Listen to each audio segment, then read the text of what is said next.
I'll start with the Policy Working Group meeting on gender equality and diversity. My name is Tina Moni. I'm the Director for Policy here at IOE in Geneva. And sitting next to me is my colleague Annelise, our gender specialist. We have the honor with us today, our chair of the Policy Working Group, Ms. Anne Vaucher, who provides leadership and guidance to the Secretariat in all things related to promoting gender equality among our membership and company partners. She will introduce the speakers in her panel. Thank you to all the speakers for joining us. And our Secretary General, Roberto Suarez Santos, as you know, is in fact joining us from Doha, where the Second World Social Summit is taking place. The IOE delegation is very active there. And we also have with us the privilege of having our president, Ms. Jacqueline Mugo, who we are grateful for her ongoing, strong, vocal, and institutional support for gender equality and for pushing for more opportunities for women in the business and the workplace. This policy working group, as you know, is a safe place for all of us to have a frank conversation about not just sharing what works, but also recognizing that there are also limitations and challenges. Today, we will talk about integrating professional women into the labor market. It's not as simple as it sounds. It's not rosy at times as framed by our various other institutions, but these frank conversations can be uncomfortable, but necessary for us to do what is realistic and practical so we can advance and contribute to the global movement to promote gender equality. Annelise will talk about the survey, which we have in mind as part of our contribution and accompanying paper, and we count on you, colleagues, to help enrich our findings. So without further ado, let us now go to Roberto. Roberto, the floor is yours. Well, thank you very much. And thank you for waiting for me also. Really, it's a pleasure, a real pleasure. When I say pleasure, it's pleasure because I feel that I am part of your group, okay? And I keep saying this is not a gender network. It's a priority initiative of IOE.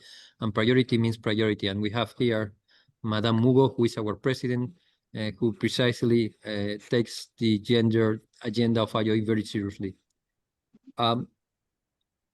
In 2023, the global labor force participation rate for women was 48.7% compared with 73% for men, a gap over 24 percentage points. This is not just a statistic, it's a wake-up call. And what you said, Tina, makes a lot of sense. We need to talk and discuss what's not working. What's working, what's the progress, but what's not working. Bridging this divide requires dedicated, coordinated efforts to increase women participation because the economic case is more and more clear. Reducing gender gaps in labor force participation, especially in emerging market economies, developing economies, could increase real GDP by 22-23%, according to the IMF. IMF is not an institution that is considered like the most anti-business. On the contrary, when you have more people participating and when you have a skills participation force in the workforce, household incomes increase. And also now we are discussing that in Doha, inequalities diminish. Economies become stronger and can also be more stable. We know that gender equal opportunities in employment fuels also productivity, but also foster innovation. Now we have talent shortage is even more important. And you see that top priority of many companies is precisely how to handle these talent shortages. And by the way, IOE is going to also send out a very illustrative report on these talent shortages challenges that we have. So as I said, this is priority and this is priority for IOE. And more is priority for our members and our partners. Now we need to, as Tina was saying, to have safe space to explore what are the most effective strategies. Also bearing in mind that the private sector needs to be properly treated, meaning by properly treated, we need an environment for business to grow, but also to integrate, retain, and reintegrate women into the workforce. When we work better, when we know better, we can aim to do it better. Incentives, but also policies can be powerful drivers of change. But feasibility, and that's also what Tina was highlighting, matters. What works for a large company might not be at all practical for a small and medium companies. Family-friendly policies require shared responsibility, post-sharing, mentalities, public policies that are accompanying the effort, social infrastructure. That's far away from being the case in many cases. But also flexibility, flexible regulations, flexible work arrangements. Even though these flexible work arrangements are not always applicable to all the sectors. A more nuanced and more evidence-based understanding of what works, but also what doesn't work, will help us make progress. For long, we have been discussing incentives based on an understanding of corporations, yet we need to shift from perception and narrative because small and medium companies are the largest employers and contributions of the economy. Approximately 708 million women are absent from the labor force because of unequal and burdensome caregiving duties. Overcoming this issue requires widespread and societal change. Care services is essential infrastructure on the social field, and improving access to this care service is crucial. But also regulations are very unfriendly sometimes for a woman that is in the informal sector to drive and also to set up its business. They often does not encourage women's workforce participation. And some of the social protection schemes are not up to the expectations on that regard. Breaking down barriers that hinder women's employment, implementing equitable hearing and retention practice will be a driver of success. We need to strengthen a competitive agenda, a productivity agenda that helps in this direction. Today's event, today's gathering, today's meeting of the policy working group reflects our shared commitment to have action with you, to foster solution-oriented dialogue that can help us to change the policies for sustainable strategy.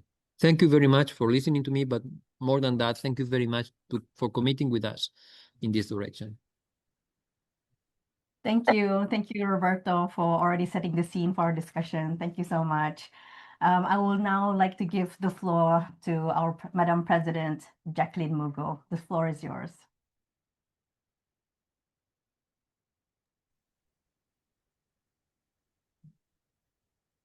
Thank you very much, Tina, for giving me the floor. It's always a great pleasure for me to take part in these important meetings where we discuss this important issue. And as IE's president, representing both large enterprises and MSMEs in the developed and developing economies where I live, I think this is a very vital issue for businesses worldwide. Our commitment and responsibility to pursue a solution-oriented agenda that promotes women's participation in the labor market and in women-led businesses are essential if we are to build a sustainable community in a world undergoing profound transition.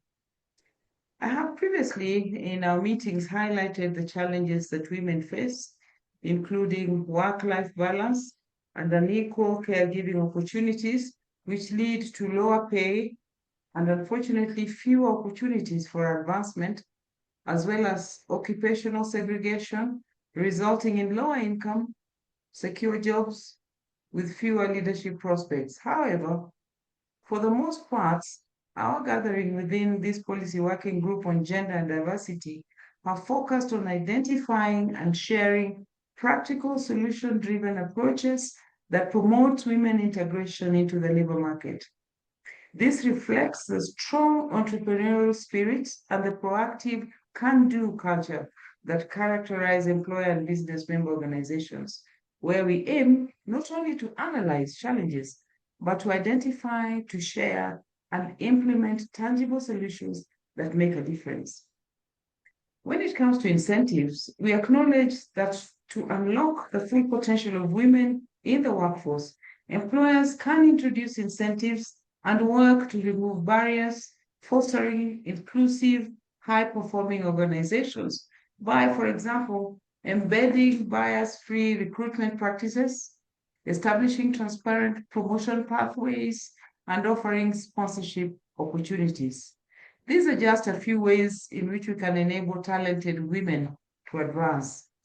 Equally, flexible work arrangements, parental leave supported through social protection systems, and structured return to work programs are key to attracting and retaining diverse talent, as we will hear from our speakers today. Investing in leadership pipelines through mentoring, through sponsorship, and professional networks also ensures that companies cultivate future-ready leaders.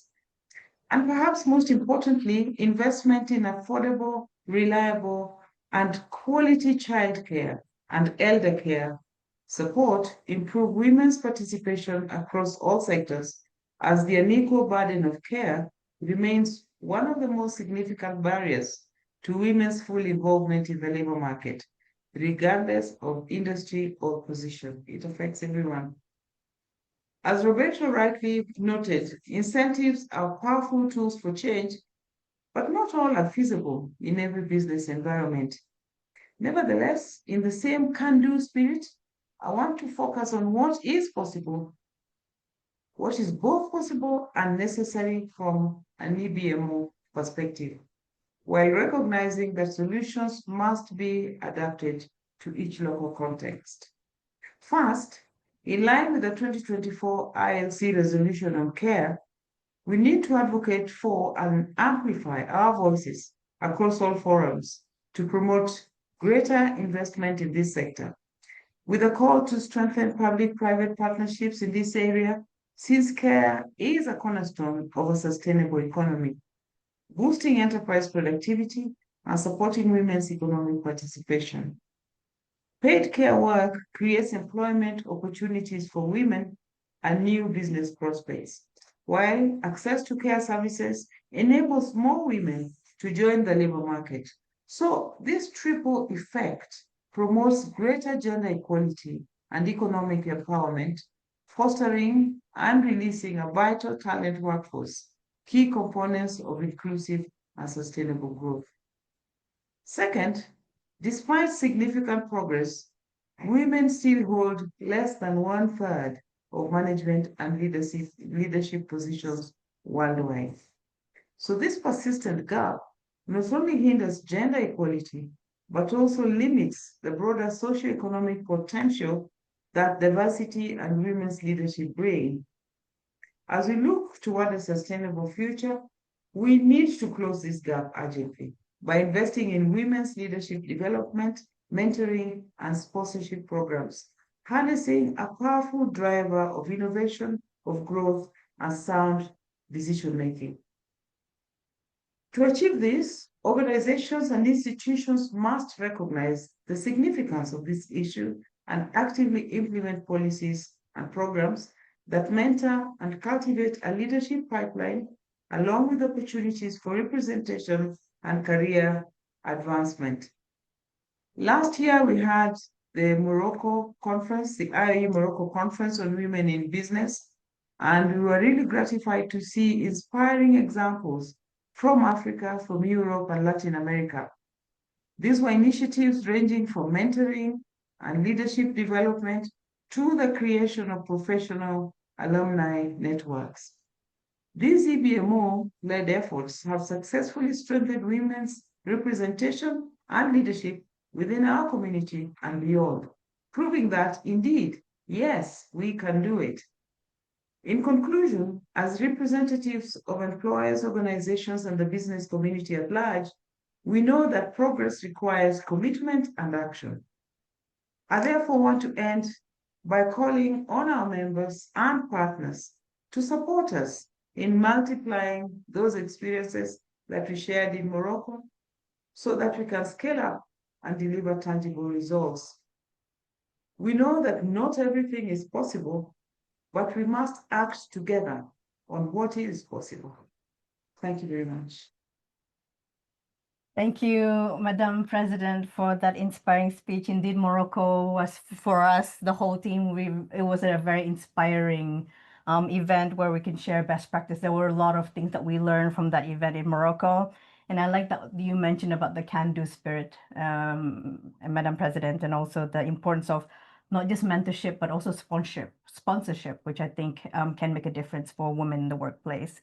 Thank you very much for joining us, and I will now go to Annalise, who will share some highlights of the background paper, and she can tell us a little bit about the survey. Annalise, over to you.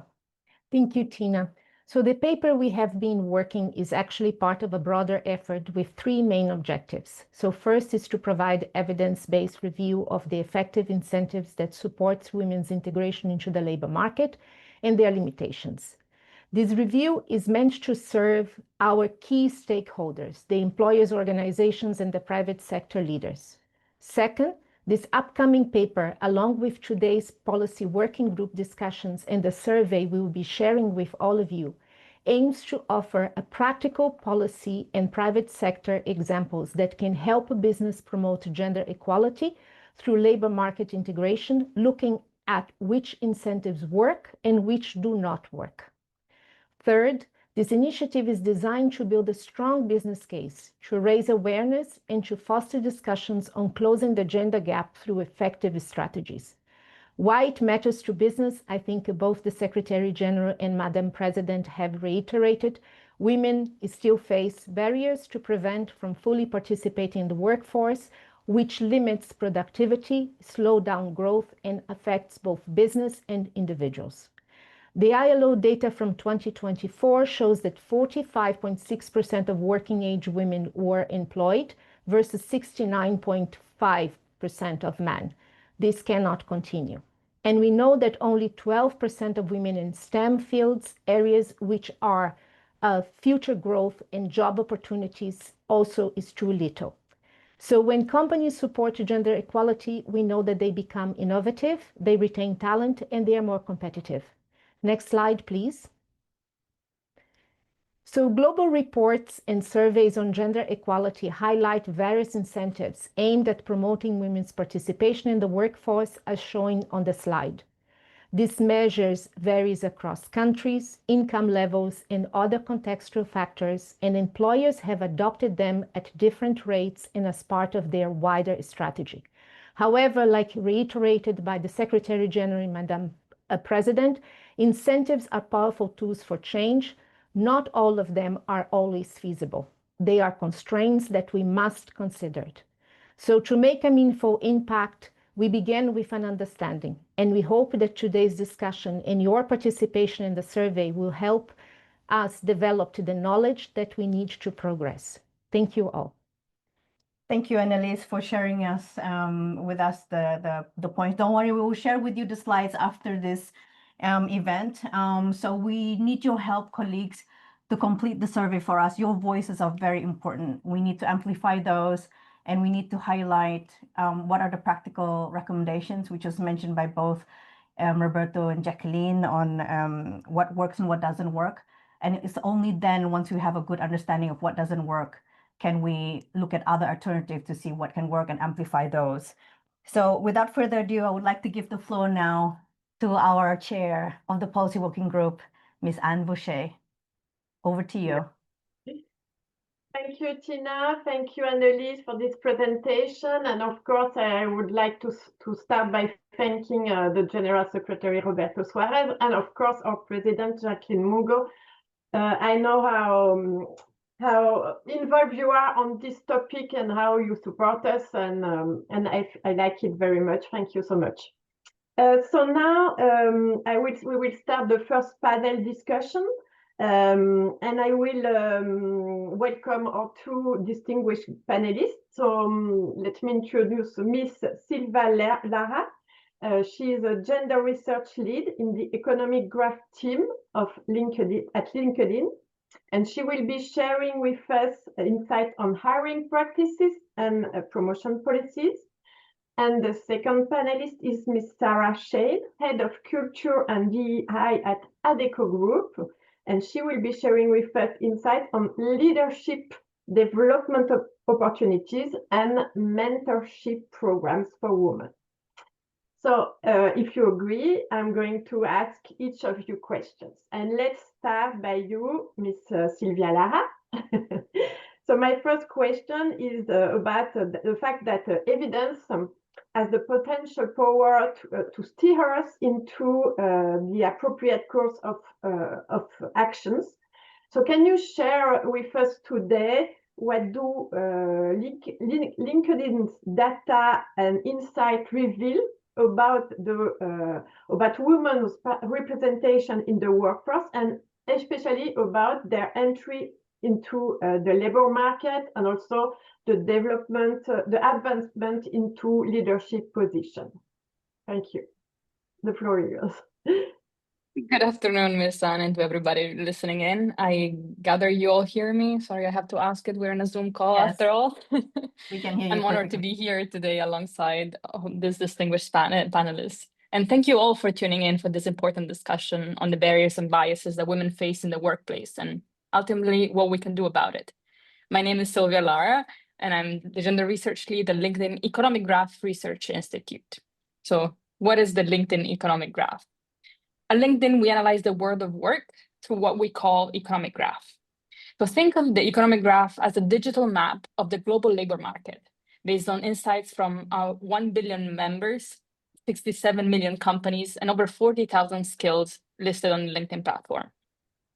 So this allows us to see almost in real time emerging trends in the labor market and how opportunities differ from women and men. And that's how I can answer your question about women's labor participation and advancement. So we have been looking at this data for several years now. You might have seen our findings in a yearly global gender gap report published by the World Economic Forum, which I was actually glad to hear quoted by Ms. Mugo earlier in her insightful remarks of introduction. And what the data tells us is very clear. Women remain underrepresented in leadership and in key sectors of the economy. As of this year, while women make up 42% of the global workforce on average, according to our data, they only hold less than a third, 29% of leadership roles as an average across countries. The percentage of women at the top has been increasing from when we started looking at it a decade ago.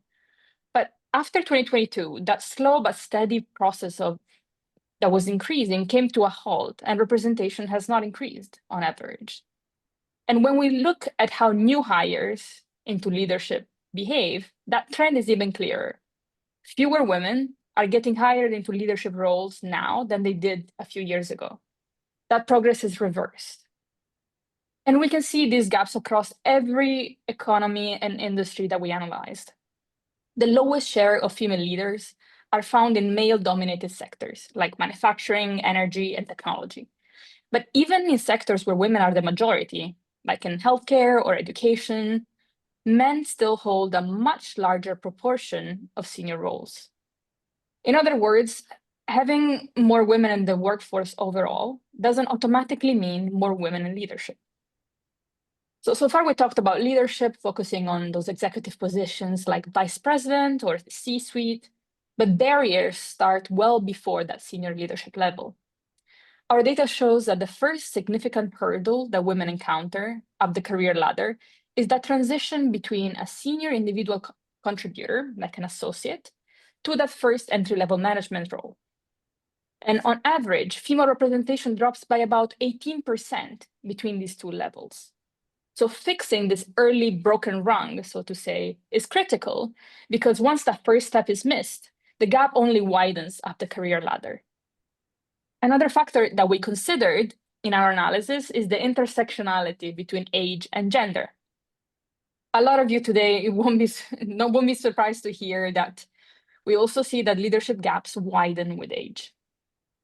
Among baby boomers, women's representation drops by nearly 46% from the overall workforce representation to those top roles. That is almost half. For Gen Z, the drop is smaller, around 34%. So while that suggests that younger women are entering a more equitable working environment, it also shows that the systemic barriers like ageism remain deeply rooted. Beyond generational differences, we also notice that representation changes also based on educational background. So despite the fact that women graduate from tertiary education at higher rates than men are still better represented in the workforce across all levels of educational attainment and seniority. In addition to that, the gap between women's representation in the total workforce and those top levels widens as educational attainment increases, signaling a clear disconnect between educational attainment and the actual economic outcomes. And all of this data reinforces this one single message, that the challenge isn't just getting women into the workforce, but it's ensuring that once they're in, they have equal access to opportunity, advancement, and leadership. Thank you. Thank you very much for sharing this, and I will come back to you. But now I turn to Ms. Sarah Shale. So we know that incentives such as mentoring programs, women-focused leadership training, professional networks play a key role in integrating and helping advancing women in business. From your experience at ADECO, could you share with us concrete example of how this initiative work in practice, their impact, and on the careers of women, and also any limitation or challenges that you see from a business perspective? Yes, absolutely. So firstly, I just want to echo my fellow panelists. Thank you so much for having me here today. I really appreciate being part of this important conversation and sharing some of our experiences with you. So I thank you for including me.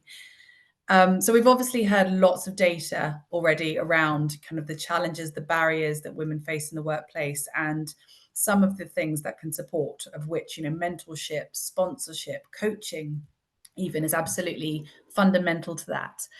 It's instrumental in bridging those opportunity gaps and accelerating actually not just female advancement, but everyone's advancement within organizations. And there's many data points that prove this. We've seen reports from Robert Walters where 94% of women regard mentoring as a key career development strategy. And even some of our own work through our Global Workforce of the Future reports in the past highlight that only 20% of female respondents really ever report having true career progression conversations with their managers, compared to a much higher figure for men. So as we've kind of alluded to already, I think, there's so many data points that suggest structural gaps in development access. And this also is a benefit for the business. It's not just about the individual, but as we've already referred to, mentoring, sponsorship, development programs, and really accelerating female growth through the organization can help improve retention, innovation, creativity, and build much stronger leadership pipelines to support business growth in the future. At the ADECO Group particularly, I want to talk about one example. We have a number of different programs looking into these areas, particularly around technology. I've heard that one mentioned, but actually the one I want to focus on today is actually a cross-functional program that we launched this year. And actually it's for both male and female colleagues and leaders. And I will come back to why that is, but it's around focusing on how these leaders can act as cultural champions in very challenging climates. So the reason for this, and looking at that cultural aspect, is a lot of our internal data shows that it's not necessarily down to the skills or the experience that prevents that female growth and acceleration, but sometimes the cultural barriers that impact leadership effectiveness, strategic agility, resilience in pressured climates, and most importantly, personal career activism.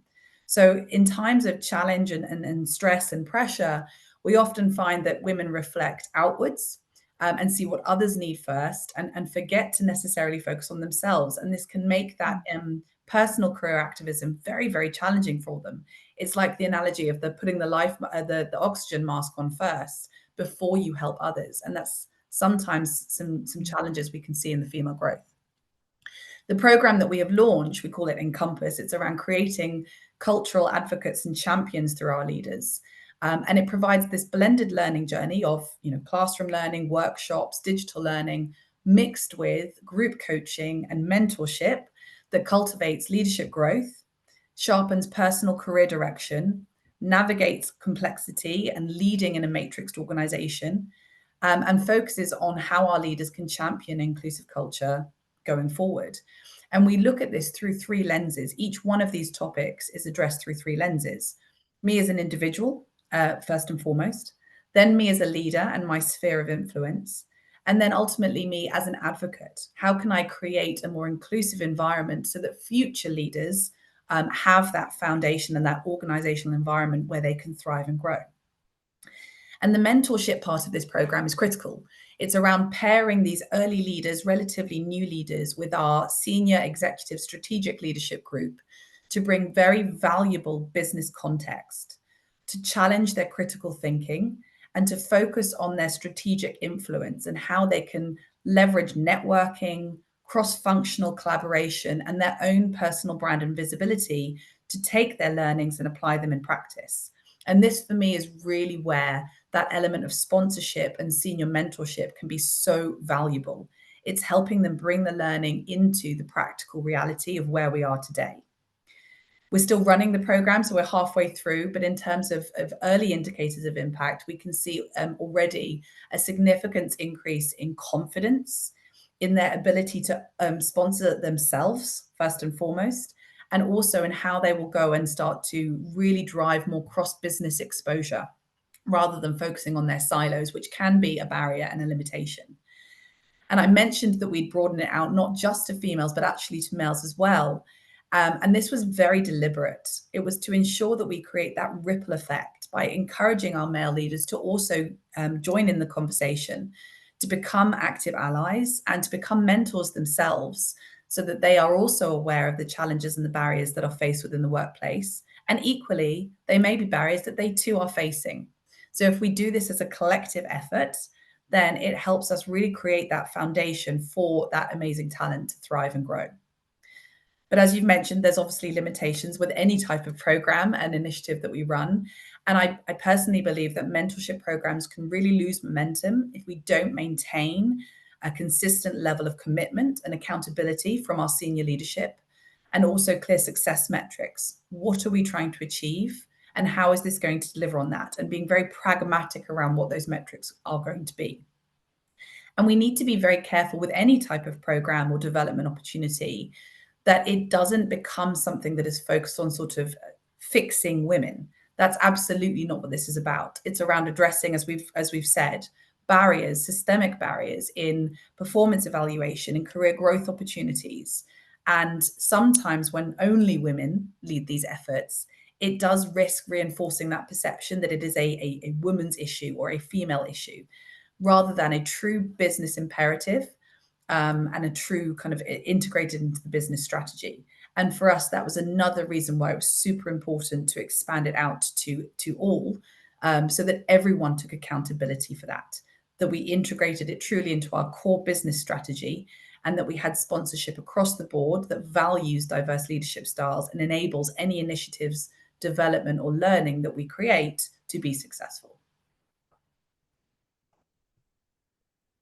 Thank you so much. I must say that I fully share the fact that gender equality is a commitment, should be a commitment for all society, not only for women. Yeah. And that's why I'm always encouraging a lot of men of joining us in these policy working group meetings. Absolutely. So I come back to you, but I have a question now. I turn to Ms. Lara.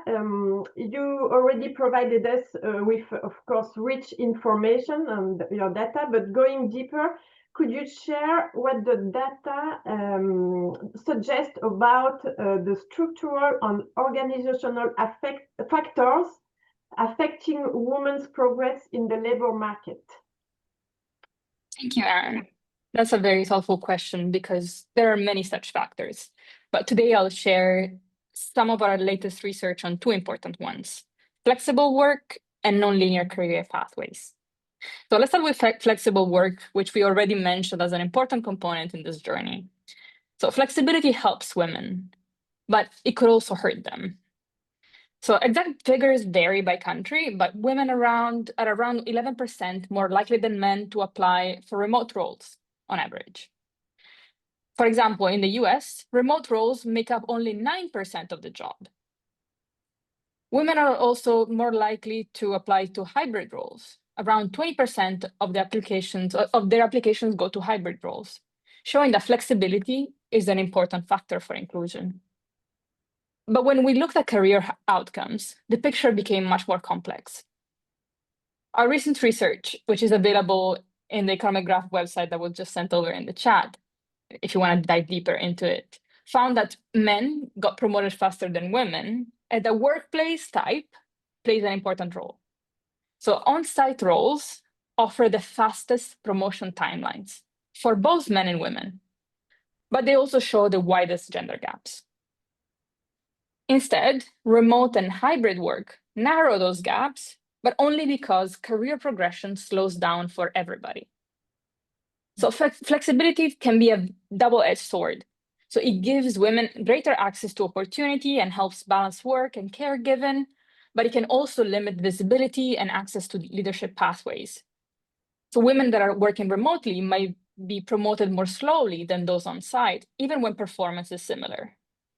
And that's why it's really essential for organizations to revisit promotion and evaluation practices to ensure that flexibility doesn't become a trade-off between equity and career advancement. And the other structural factor that I wanted to talk about is the less linear nature of women's career. So women are more likely than men to take career breaks. And when they do, our data shows that those breaks are longer, about 41% longer on average, and they are often centered around full-time parenting. And these breaks can carry long-term economic costs. They can shrink lifetime earnings, widen pension gaps, and weaken economic security into retirement. What's interesting is that companies that have a track record of employees who take career breaks for caregiving are also more likely to have a more gender-balanced leadership team. So among those firms, only 44% have women-dominated leadership compared to 60% among those firms that do not support such breaks as much. So when companies normalize career breaks and support re-entry, they open pathways for more balanced leadership overall. Again, that win-win that we were talking about earlier. So in short, flexibility, when well-designed, expands opportunities, but when poorly managed, it also reinforces inequality. And when companies normalize career breaks and recognize the value of nonlinear career pathways, they aren't just supporting women, they're building more inclusive and resilient leadership pipelines overall. Back to you, Anne. Thank you. It was very clear. Thank you very much. And now I turn once again to Ms. Shea. You already share with us, of course, these very good practices, but I know that you implemented several practices at Adecco Group. So can you give us one other maybe example or a key lesson learned along the way? Because in addition, looking ahead, what's one practical recommendation you could give to employers? Because you are coming from a big multinational company, but of course we have also SMEs, SMEs within IOE. So if you have a practical recommendation for all type of companies, thank you so much. Of course, yes. And I've gone through kind of what we've done as an example, but maybe I will focus less on the example of the practice, but more things that I consider quite important. So no matter to what scale you're looking at it, what are the really important things I think anyone needs to have in place before any of these types of programs or initiatives can be successful? And for me, there's really two things that come to mind. There's many things we can think about, but two that I think are absolutely critical. The first one is around consistency.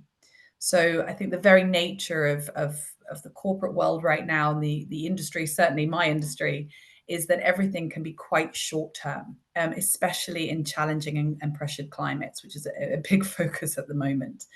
So really being confident and deliberate in how you are consistent, whether that is consistency of application, consistency of operational structure, or of the commitment, whatever that may be. When there's so much variance around you, that consistency is really what makes things land. Whether it's large or small, consistency is absolutely key. So I work in a very global organization. It is quite a large organization. We have around 70,000 colleagues and many more thousand associates.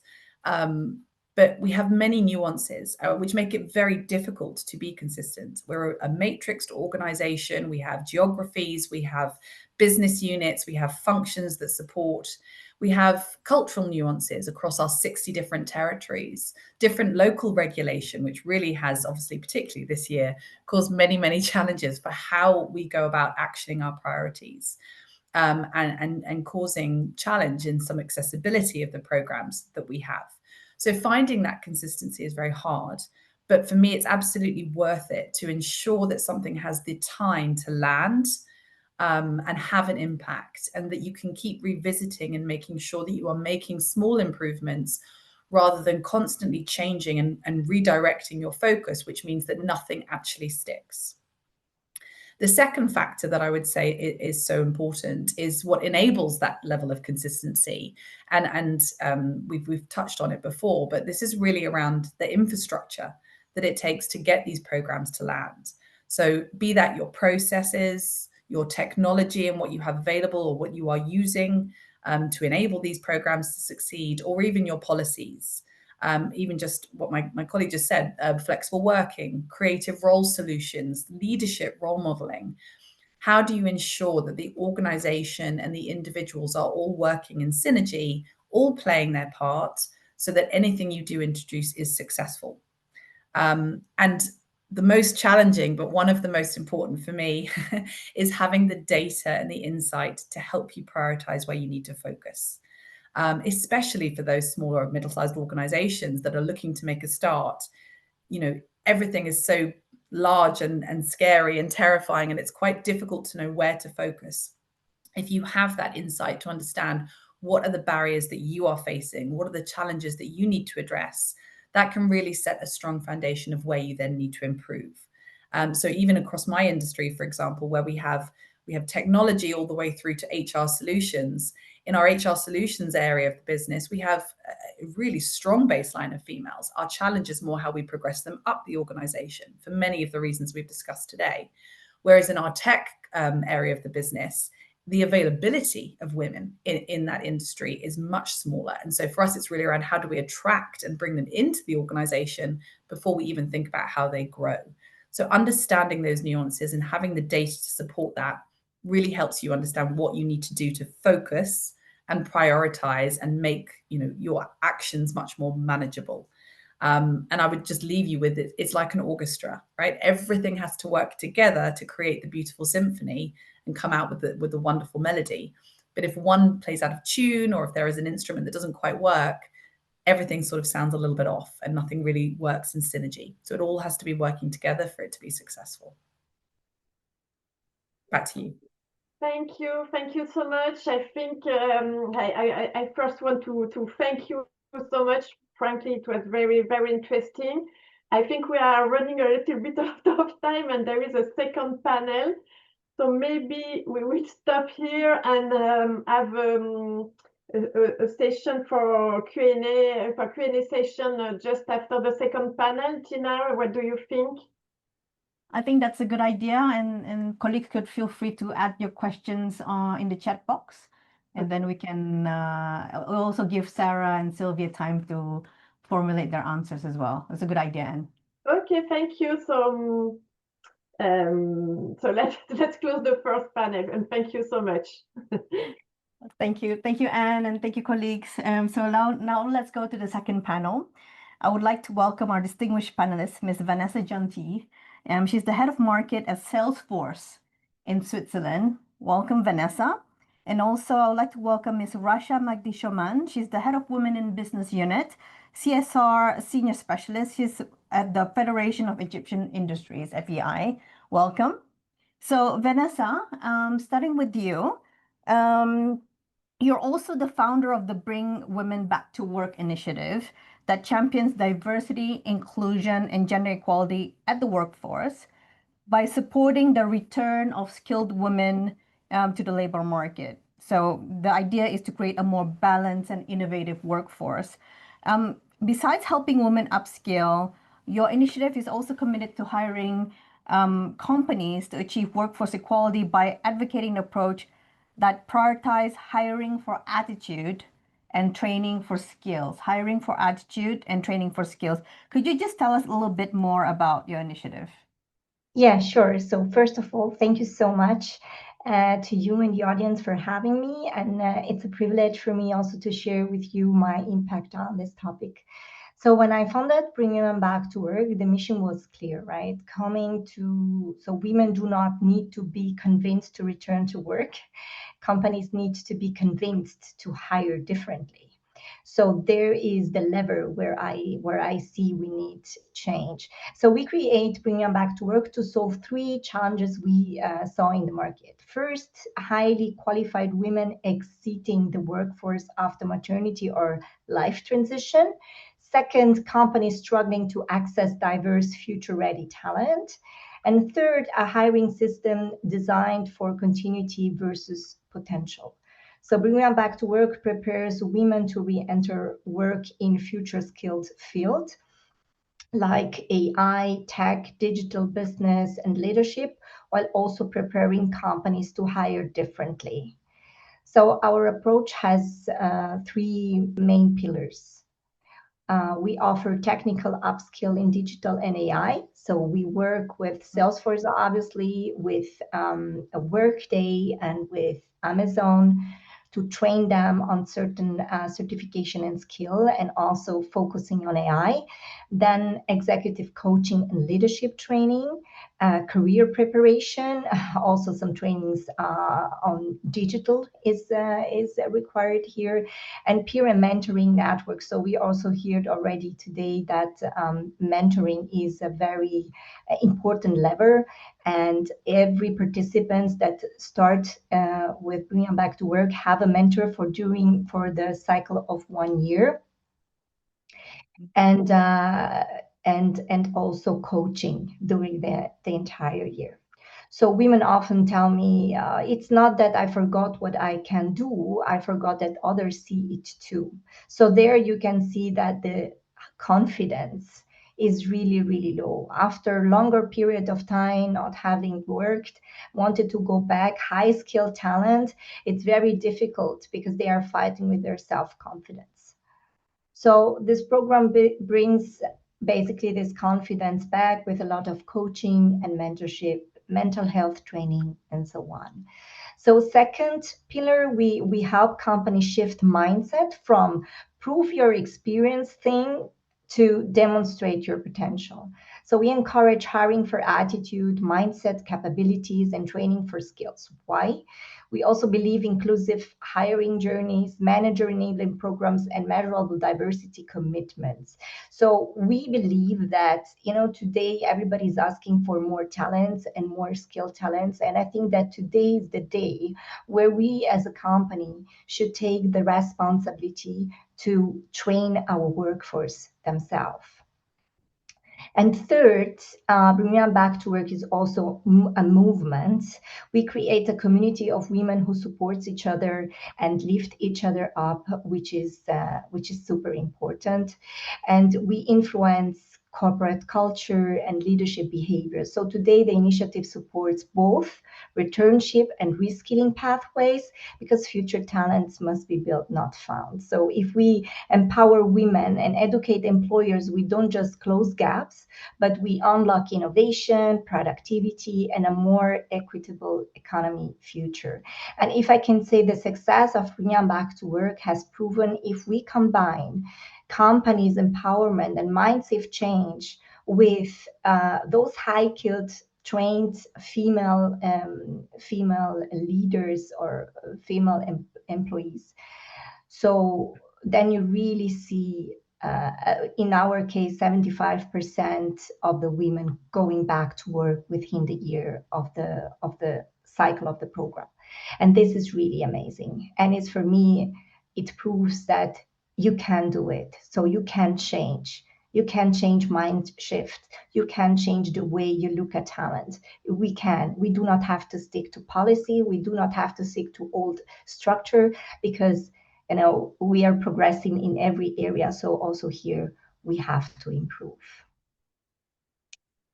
So hope that answers your question. Thank you, Vanessa. Wow, that's really inspiring. I don't think we talk about it enough. It's a real fear for women to go back into the workforce. Like, really, we just don't talk about it enough at the policy level. And I think your initiative, giving women the confidence to go back into work, is really a much needed support. And I think it must be inspiring for you to see all these women coming back after 1 year of coaching and support for them to have the confidence to go back and contribute to the company. And you see that, you can, I mean, this is our high level women, very intelligent, very smart. So when a woman is interested, when she is willing to change, she change everything. And we are able to reskill almost in every area. But what is really, and I am also a mental trainer, so what is really scary is to see that how confident can destroy the mindset and can destroy the opportunity that you have in front of you. So we see that when the confident is back after 2-3 months, so she starts to thrive, to find job, to see opportunities, and to move on. And this is like, wow, it's really impressive. Thank you so much, Vanessa, for sharing your initiative. I think the whole IOE team here is also inspired to hear more from you in a few moments. Yes, thank you. I will come back to you for you to give us more stories and more information. Russia, now I'll bring you into the conversation. We recognize that investing in childcare is essential to closing the gender employment gap, but this requires collaboration among key stakeholders. Building on FEI's work with ILO and UNICEF, there was a study that highlights the link between access to childcare and women's participation in Egypt's labor market. Can you just share with us the results of the study from the employer's perspective? Russia, over to you. Sure. First, I'd like to thank you for inviting me to take part in this policy working group on gender and diversity by IOE, and to express my happiness meeting all distinguished guests and other panelists whom I really learned a lot from them now. Let me introduce myself. I'm Rasha Magdi, head of Women Business Unit at the Federation of Egyptian Industries, representing private sector on the national and international level. Regarding your question, building on the FEI, ILO, and UNICEF study, business in Egypt increasingly recognized that investing in childcare is not a social cost, but an economic necessity. Employers clearly understand that access to reliable, affordable childcare directly supports women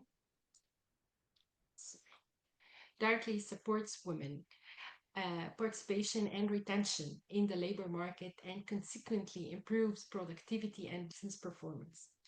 From a business standpoint, especially in country where over 90% of enterprises are medium and small enterprises, implementing childcare solutions is complex.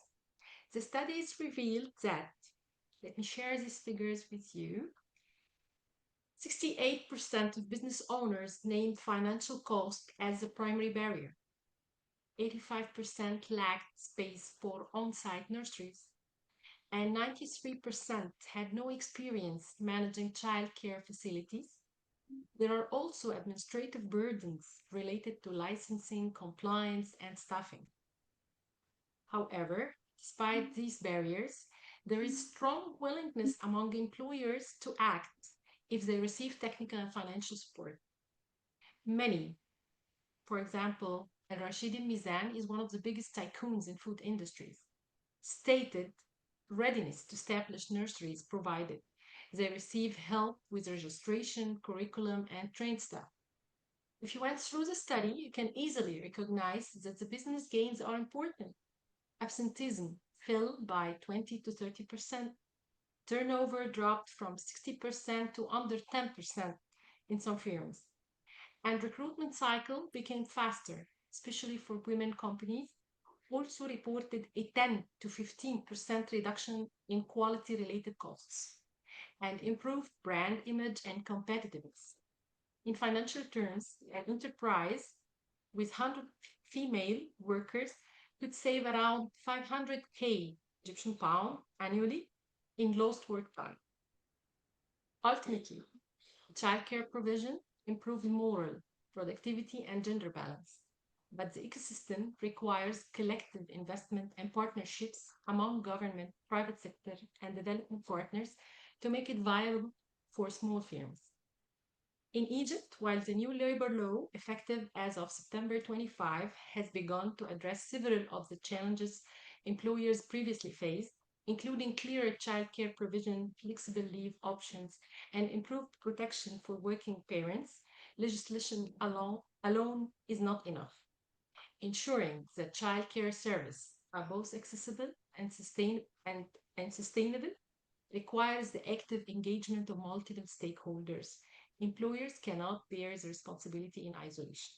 A successful system demands coordination action among government entities, private sector, development partner, and financial institution, as well as civil society. Thank you. Thank you very much, Rasha, for sharing that. I think we need to, we need to talk about that because indeed, at the ILC International Labour Conference, at the last one, we talked about the care economy, and you were part of the delegation from Egypt who contributed to those discussions. And indeed, we have a good outcome there. And the notion of public-private partnership was very prominent in the text. And it's so important to have that to enable more families to enter the labor market. Access to affordable and reliable childcare facilities is not a given in many countries. In some countries, that's very difficult to access. And not only that, even if they are affordable or reliable childcare facilities, there's sometimes a big, long waiting list for parents, and they don't necessarily have the luxury, I would say, to have that, and they have to count on family and friends to help support so that they can go back to the labor market.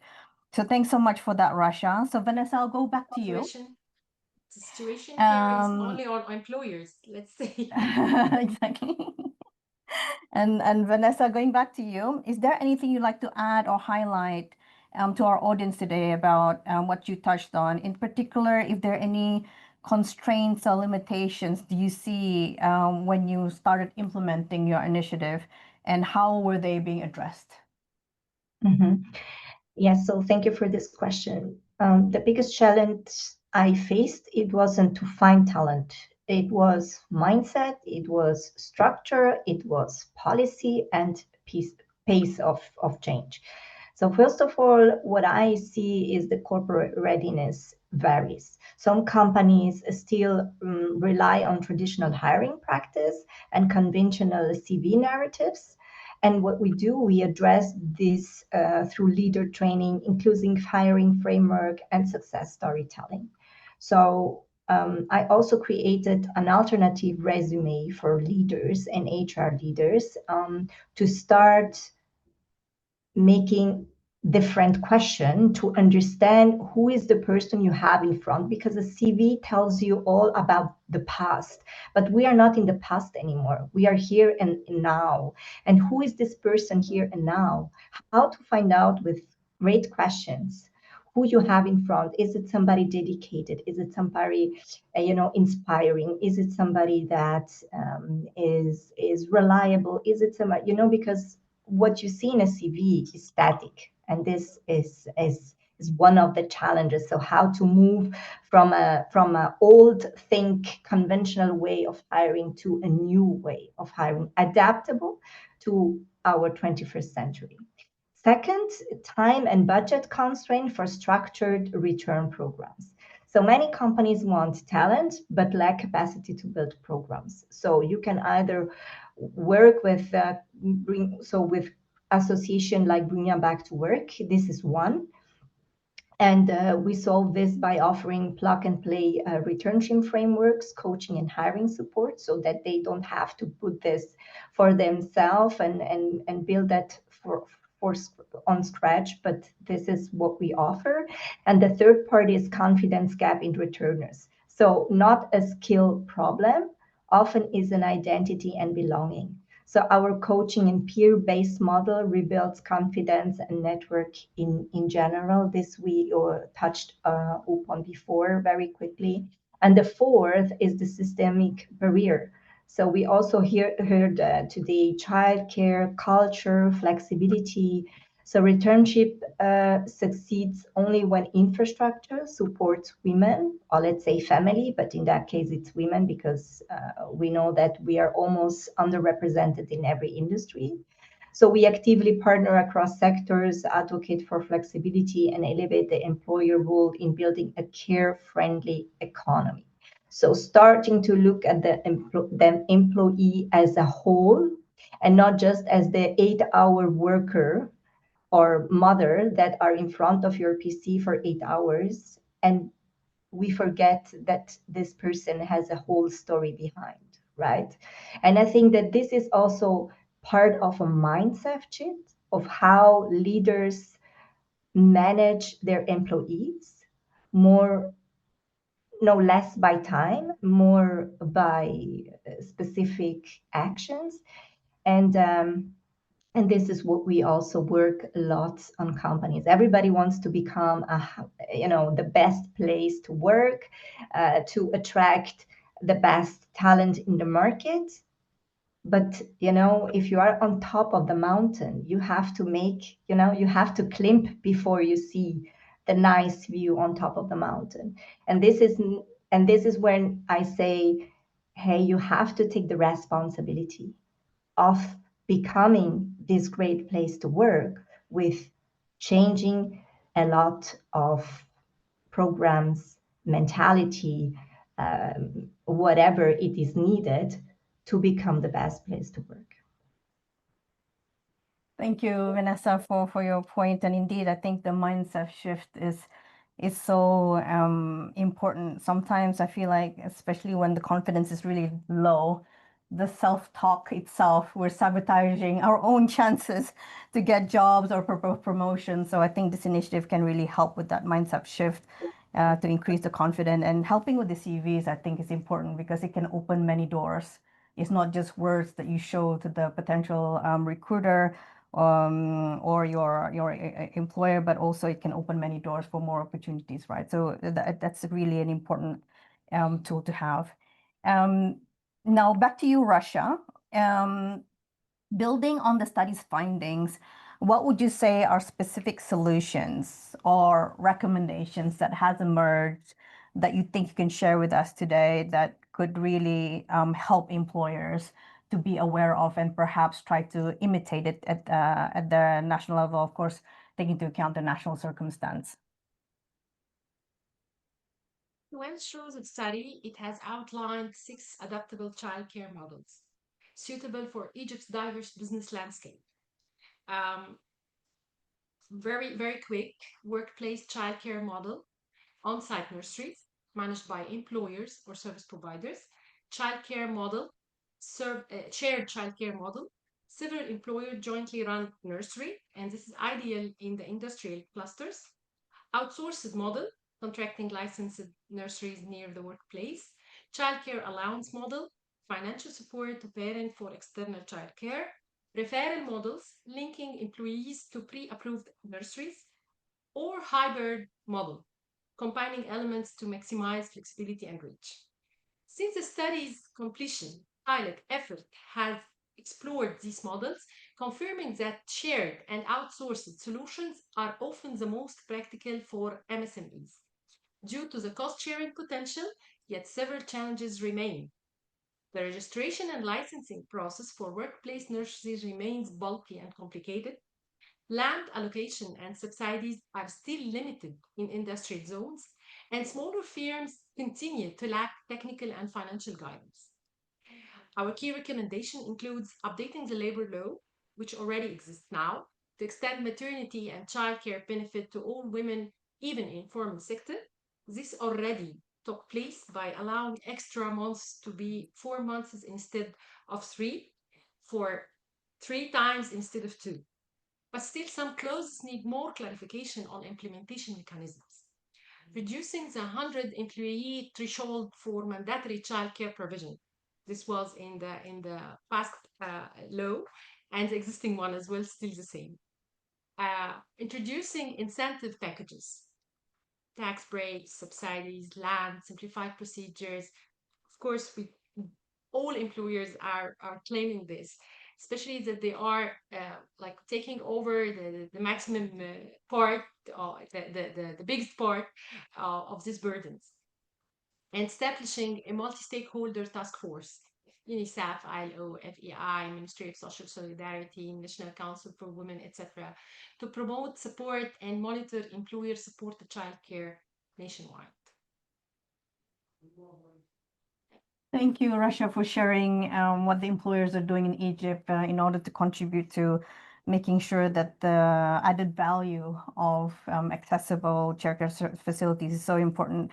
The incentives that you mentioned, I think it's clearly important for micro, small, medium enterprises, which we know is a large proportion of companies in Egypt and also in many countries in the world. So the issues that you mentioned about licensing, for example, it is a real barrier if that's not sorted out. The allowance models, that's something I think other countries could also learn from to see if that works in their national capacity as well. So thank you very much for sharing that, Rasha. So colleagues, I see Emily also posted some links there for your reading after the event. It'll be really interesting for you to take time to take a look at all those links and initiatives. But colleagues, if you have any questions, do not hesitate to raise your hands based on what you've heard today. And these are not just questions for Vanessa and Rasha, but it could also be questions for Sylvia and Sarah. Please don't hesitate to post them in the chat box now. But in the meantime, with your permission, and I'll pose some questions to Vanessa and Rasha and continue just a little bit more on the conversation while colleagues add their questions in the chat box. So perhaps for you, Vanessa, I mean, these are questions that we did not share with you in advance. Sometimes we hear in conversations at the United Nations, some colleagues would say, well, of course, mentorship programs or coaching is very, very important, but there's a negative perception by some leaders of companies that say that, well, it's more like a cocktail or a talk shop for women to gossip among themselves. I mean, this is something that I actually heard at a UN gender event. So what do you say to those critics who question the added value of mentorship programs or coaching programs? So I rarely convince people to see it my way, right? Everybody sees the world with their own eyes and very differently. So my thing is just future-ready organization don't only invest in technology. They invest in humans, they invest in diversity and in returners pathways. And all the leaders that understands that their highest good and value of their own organization is people, they have already progressed and win.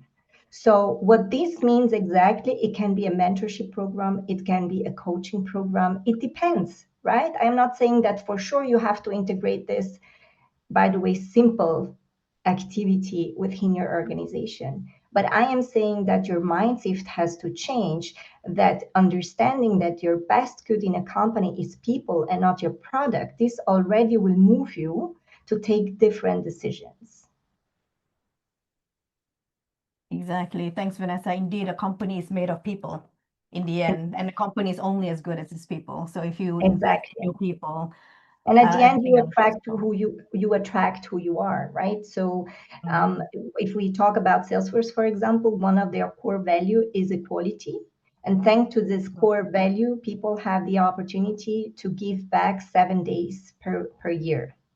And thanks Yeah. to this program, to have this program integrated in the company, I have created Bring Women Back to Work that today serves more than 400 people, brings more than 400 women per year back, operating in Germany, operating in Central Eastern Europe, operating in Switzerland, operating in many other countries. So this is the impact of an organization that puts equality as their top 3-4 values. Just this one, right? Think about just what this can be as an impact in your company. This is why I'm saying you attract what you are. And this is very, very important to take this very seriously, depending on the outcome you want to have in the future. Thank you very much for sharing with us, Vanessa. Indeed, IOE itself, we have actually Annelies handling our second phase of the mentorship program, thanks to the sponsorship of Deloitte and the EU. And in fact, Sarah's colleague, Bettina Shaler, is one of our mentors. And some of our mentees have benefited. One of our colleagues in the Philippines, for example, she became the very first female assistant director general in her federation. So thanks to the mentorship, she thanked her mentor. It contributed to the success of her career progression. And our colleague from the DRC, Nancy Chenard, thanks to the mentorship program, she herself introduced and established her own mentorship program within her own federation. So these are the kind of stories that we want to share with all of you, changing the lives of one person at a time. I think that gives us really an honor to continue working and promoting gender equality from our side. So in Russia, just a small question, because I don't see any questions in the chat right now. Just a tiny question for you, Russia. I did not share with you the question in advance, so take your time if you need time to prepare your answer. With regards to childcare facilities, we've seen some examples in countries in Africa where micro, small, medium enterprises do not have access to, childcare support. So what they do is they look at the multinationals within their area, and I try to piggyback and request for support from there and make use of their facilities. And there's cooperation between the large corporations and micro, small, medium enterprises. Are you seeing that as well in Egypt, in some places in your country? And if so, can you tell us a little bit of story, or if not, would that be something that you as a federation would be keen to look at in future collaboration among your membership? Sorry, Tina. I have some words that had filled. Could you please just give me again the intro of the Yeah, question? sure. I'll try to be slower. I can't go to speak too fast. Translators tend to tell me to talk a bit slower. So Rasha, my question to you is, we see examples of micro, small, medium enterprises using the childcare facilities or creche in larger companies like the multinationals in their area, because they do not have access to this kind of facilities. Are you seeing that, for example, in some parts of Egypt, where micro, small, medium enterprises work together with large companies in order to kind of provide support to the workforce in that area? And if so, can you give us examples of stories that what you have seen or what you have observed? And if not, is this something that you would probably be interested to kind of discuss at the national level among your membership? I heard about that, but it does not exist with a big sum. So there is not too much stories that tells us about this type of combination between medium, small, and large ones. But of course, I would love to support this. Even in any case, we usually put tycoons with small and medium just to give them advices and to guide them how to act and how to fundraise, how to support themselves, which channels to go. It usually like peer learning, when tycoons are giving the examples and the good track for small and mediums.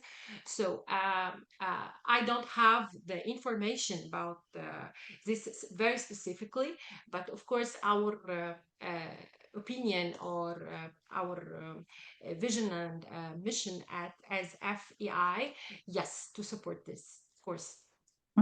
Thank you, Russia, for that. And I imagine the current incentives are working very well for micro, small, medium enterprises, and perhaps that's not, I would say, an urgent request among the micro, small, medium enterprises. Thanks so much I give the floor back to Anne Boucher because she has a question on recruitment process. Anne, over to you. Yes, thank you, Tina. No, it's a question because I am. It was previously mentioned the fact that traditional recruitment practices are really a barrier for gender equality and the attracting women, and I fully share that. But it's a question for all panelists. Because some companies have their own, of course, recruitment department, but sometimes they also, I would say, use specialized recruitment of firms. So I would like to know if you have good example of good practices that you know in order to make this the shift of mindset in the recruitment companies or in the recruitment department, because frankly we see that, and as I am French, I can tell you that in France there is a real this shift has not happened, frankly. And we can see that, and it was said before also, that women, when you have women, the problem is intersectional discrimination between age and gender also, and particularly women, let's say, over 50 years old.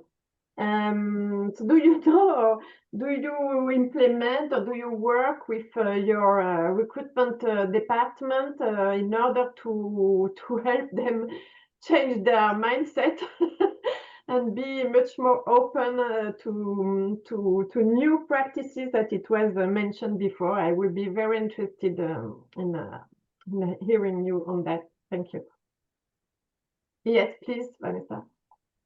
Yeah, so from bringing them back to work perspective and our experience, right? So traditional recruiting was built for a different era. So one where careers were linear, learning was static, and workforce availability was predictable.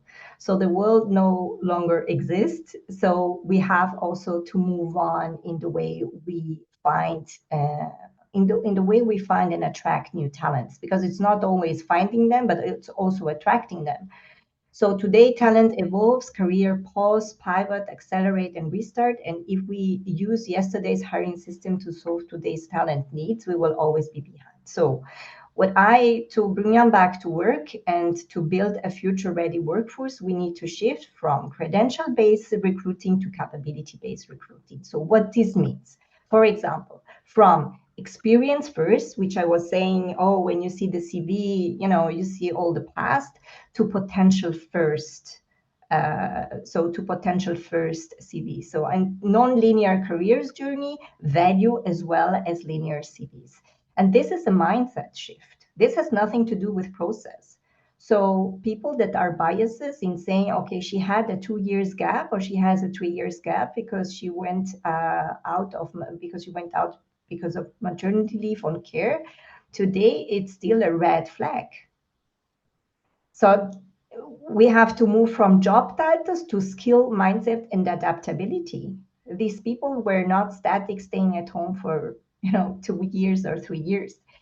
They were learning, they were growing, they had another experience in the meanwhile. So from culture fit to culture add, so perfect profiles to diverse background and learning agility, hiring for today, hiring for tomorrow. So my point is here that most of the things that has to change for a new way of recruiting is the mindset shift of leaders. We should access learning agility, resilience, motivation, and curiosity as a key value of a person today that wants to do the job. Not only job past titles. So women returning to work bring leadership maturity, problem solving, emotional intelligence, adaptability, and all of that. And I think that this is not really clear. Main of the problems that I see when we try to move participants to a hiring position is really that they think that she's not doing anything, she didn't learn anything, and she has no experience, maybe she cannot do 100% job with children. So they are tending to respond and answering things and seeing things that are not there. And we can create a diverse hiring methodology. We can also do the different hirings questions and all of that. But the main thing is the mindset shift and change of leader towards people that had a break.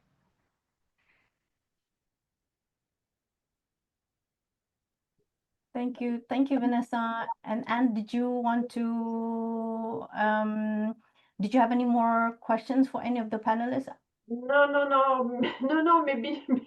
Maybe I was thinking if Sylvia had something to add to answer on this question, as as she has a lot of data coming from LinkedIn. I don't know if you have I don't know, Anne. I was like, yes, Vanessa, I agree. No, absolutely. That's really like, actually, I did this research, I think, 2 years ago, and I was looking at if you consider in your hiring pool only people that have exactly that job title, and that's starting talent pool. And then you do another talent pool and consider all those people that have the relevant skills for that job. Then suddenly, not only you get that the talent pipeline is much bigger, like 6 times bigger globally on average, but women are significantly better represented, especially those jobs that we always struggle to find women for. We get like a 12% increase in representation.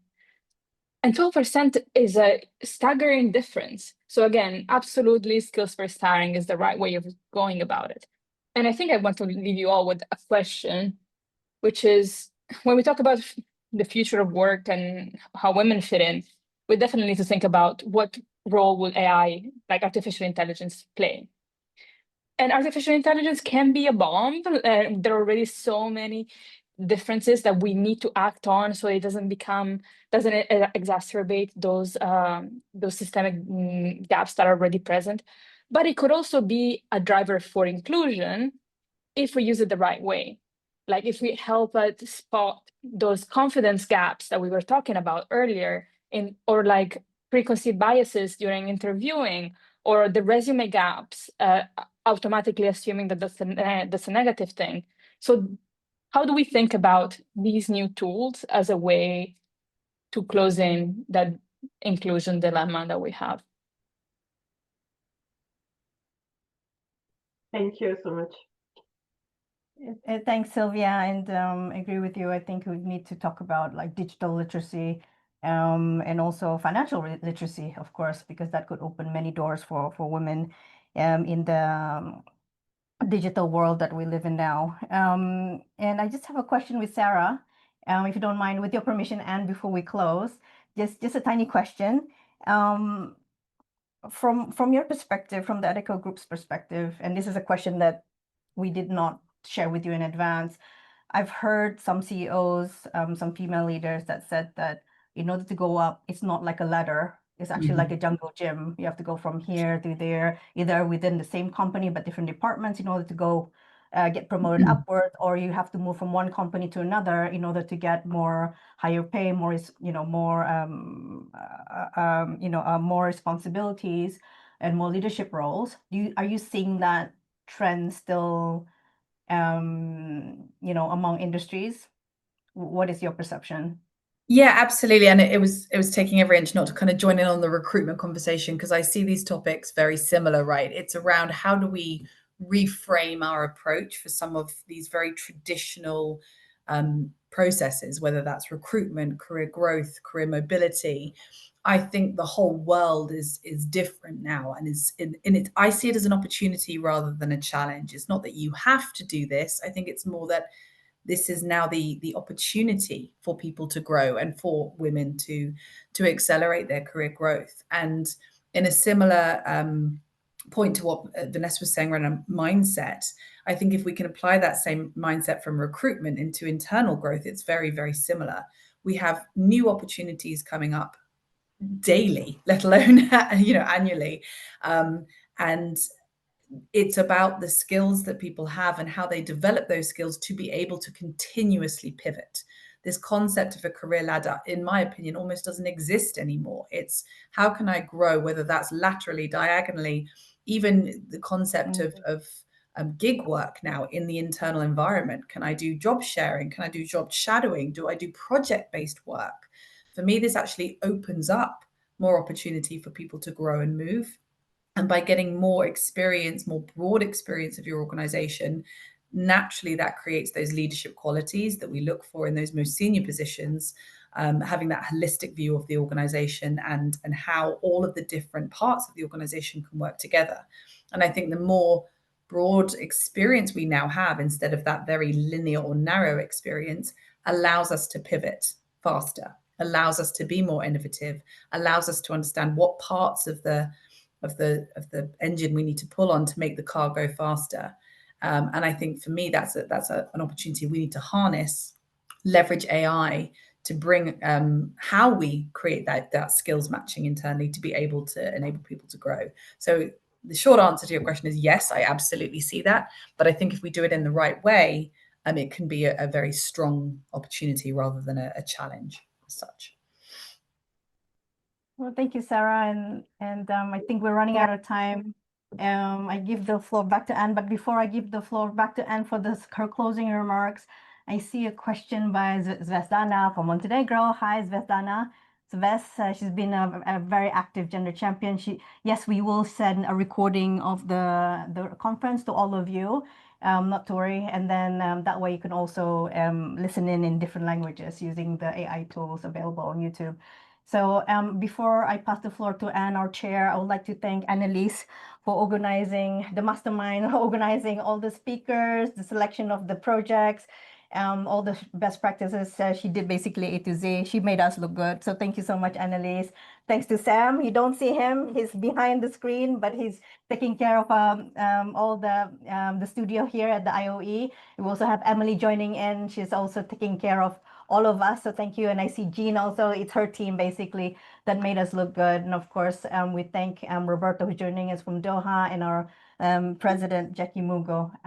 But thank you, Anne. This was basically your idea for organizing this policy working group and all the different topics. So back to you, Anne. Thank you, Tina. But frankly, I think I will skip my my remarks because I think we are late. I just want to reiterate and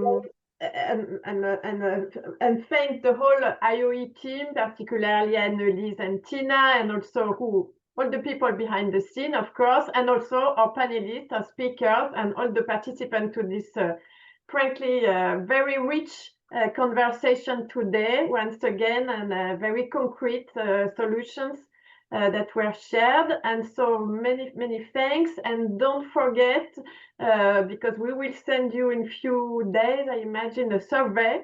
Don't forget to answer the survey, to participate. It's important for us to have your views and to receive a lot of response. So thanks again, and thank you for being there today with us. Thank you so much. Have a good day. Thank you, Anne. Thank you, colleagues. See you next time.